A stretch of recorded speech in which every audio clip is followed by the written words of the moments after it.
L'amour de l'échec. Certaines têtes vous diront elle le déteste, d'autres qu'elle le rejette. Mais la plupart des gens normaux vous crieront que ressentir de l'amour pour l'échec est tout simplement impossible. Mais elle, quant à elle, elle vous dira qu'elle est obnubilée par cet amour et qu'elle l'a en elle. Au début, je pensais qu'elle n'avait pas tout son esprit ou qu'elle voulait juste se faire remarquer.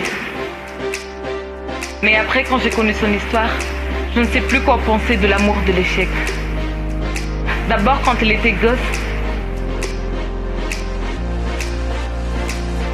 elle a vu le couple de ses parents se découper et basculer dans l'oubli.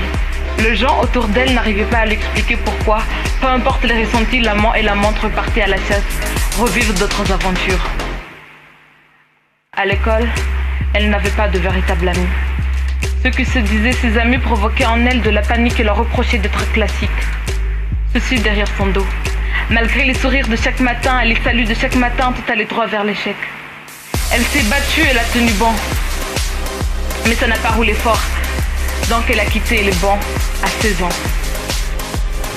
Puis ce fameux matin arrive où elle décide de retracer son histoire et de ressembler à Franklin Benjamin.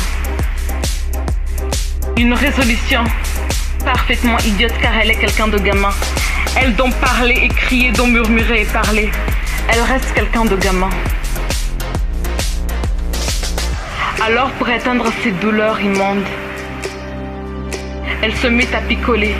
À force, elle perd notion du temps.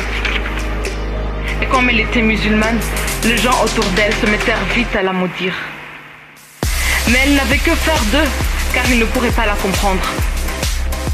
Et pour survivre dans cette vie douloureuse, elle fait un peu de business avec son corps. Elle gagne quelques pièces.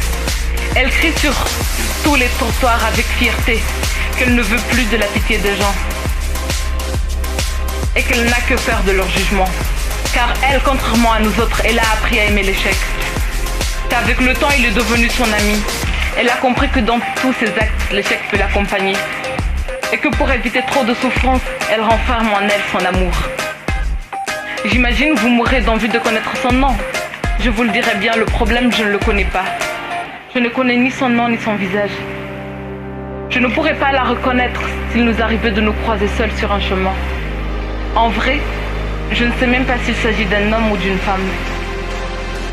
Je sais juste que c'est une personne et qu'elle a beaucoup souffert.